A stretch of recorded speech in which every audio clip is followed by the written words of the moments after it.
का भाव छूटे तो सम्यक दर्शन प्रकट होता है, मगर सम्यक दर्शन जिस विधि से प्रकट होता है उस विधि को सुनने के लिए तो कम से कम मोह का भाव मंद हो।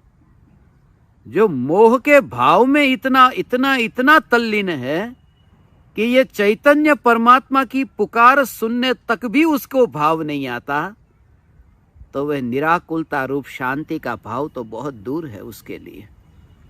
यहां तो उतना भी मोह मन नहीं हुआ।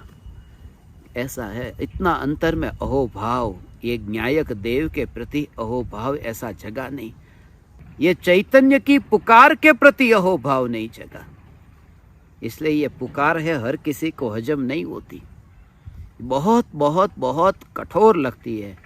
ऐसी लगती है कि ये वाणी, जहाँ पर ऐसी ऐसी ये वाणी कि गुरु के प्रति होने वाला राग का विकल्प ये पाप के उदय का परिणाम है, और उसको धर्म मानना ये घोर मिथ्यात्व है। ये वाणी, इसलिए तो अच्छे अच्छे लोग मेरे पास आकर के बैर बिखेर क्यों हो जाते, उसके ऊपर ये है ना वजन पड़ता है।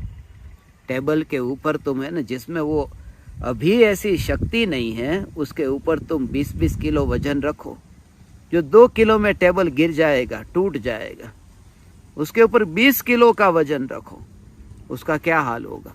जो उसी जगत से बाहर निकला नहीं, राग राग राग राग भाव में धर्म है, भक्ति भाव में धर्म है, दया करो दान करो, बस ये धर्म है। और ऐसा ही बोध देने वाले उसे गुरु मिले। राग तो पहले से करना था, राग के बिना चैन नहीं पड़ता था, राग ही उसे अपनी जिंदगी दिखती थी, और राग में अपने विकल्पों की पूर्ति होती थी। और तथाकथित गुरु का उपदेश कि तू राग भक्ति करेगा तो तू पाएगा, भक्ति के बिना पाएगा कैसे। सम्यक दृष्टि ज्ञानी धर्मात्मा का उपदेश ये नहीं है कि तू भक्ति करेगा तो पाएगा। सम्यक दृष्टि ज्ञानी धर्मात्मा की तो पुकार यहीं से शुरू होती है, यहीं से ही शुरू होती है कि राग का भाव अधर्म है, ऐसी जो श्रद्धा, ये राग का भाव ये जहर है, और जहर से न्यारा ऐसा जो चैतन्य अमृत है, ये चैतन्य अमृत में हूं ऐसी जो श्रद्धा, ऐसी श्रद्धा, इसका नाम धर्म है, इसका नाम सम्यक दर्शन है, ये धर्म है। और उसके साथ में अधर्म के भाव हुए बिना नहीं रहते, ऐसी जिनकी वाणी है, ये गुरुदेव की पुकार है। लाखों लोगों के पास में ये वाणी पहुंचती, ये सबकी समझ में क्यों नहीं आती। तीर्थंकर परमात्मा के समोसरण में चौथे काल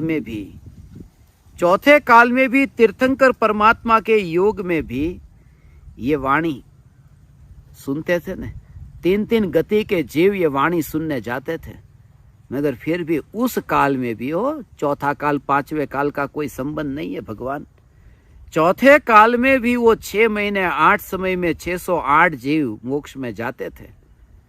इसलिए जिसे तुम भीड़ समझो कि लाखों लोग, करोड़ों लोग ये वाणी सुनते हैं, राम राम का नाम जपते हैं, माला करते हैं, तीर्थ की यात्रा करते हैं, दया दान व्रत ये सब करते हैं। इतने धार्मिक लोगों से ये धरती, ये पृथ्वी, ये दुनिया भरी हुई है। कहीं ना कहीं भ्रम है भगवान। कोई विरला समझने वाला इस, और उसे रुचि तो लगे कि ये राग का भाव स्वभाव से ही उस ध्रुवता में से पैदा हो ही नहीं सकता। उसके स्वभाव में ही नहीं है कि ध्रुवता में से पैदा हो। ध्रुवता तो ज्ञान से भरपूर है।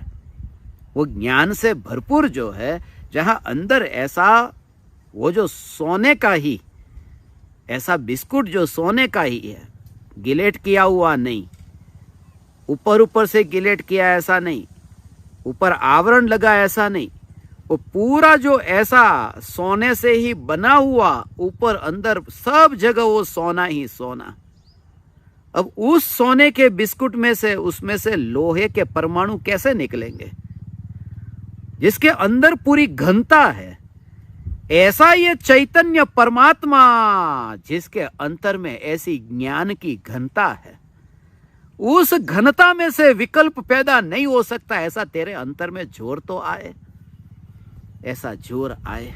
अज्ञानियों को ये वाणी है ना, ये क्यों नहीं रुचिकर लगती, उसका कारण ये है, अज्ञानी का पूरा जोर जो है ना, अज्ञानी का पूरा जोर है ना, वो पूरा का पूरा जोर बाहर के विषयों में, राग में है, रंग राग में, उसकी रुचि ही राग की रुचि है।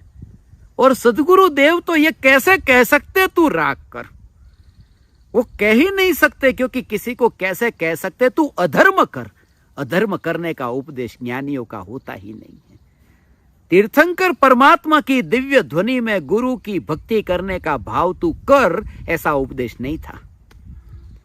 तीर्थंकर परमात्मा की दिव्य ध्वनि में तो यह उपदेश था कि जब तू स्वरूप का आश्रय लेगा, तब जितने अंशों में तूने अभी स्वरूप का आश्रय नहीं लिया, उतने अंशों में जो मलिनता होगी, वो मलिनता जिसके लक्ष्य से होगी वो गुरु होंगे, वो गुरु होंगे, गुरु होंगे। गुरु अगर वो मलिनता ही होगी, वो राग होगा, वो धर्म नहीं होगा, वो धर्म नहीं होगा। भगवान आत्मा गुरु को तुमसे कुछ लेना नहीं है, इसलिए ये पुकार इतनी दुर्लभ है। भगवान गुरु को तुमसे क्या लेना है, गुरु क्या चाहता है तुमसे, और तुम क्या दे सकते हो।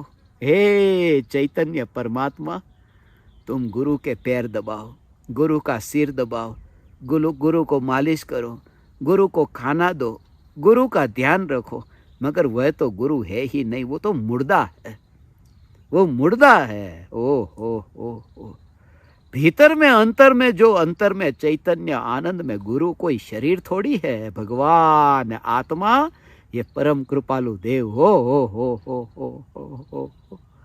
वरना कृपालु देव का शरीर जो राजकोट में जल गया तो अरे गुरु जल गए, गुरु जल गए। ओ हो गुरु जल गए। जो जल जाए वो गुरु होते हैं, गुरु नहीं जले भगवान। तो भीतर में वितराग परिणति से युक्त जो आत्मा है, वह आत्मा सद्गुरु है, वह आत्मा सद्गुरु है। और उस आत्मा को तो अज्ञानी ने देखा नहीं है, भक्ति करे क्या।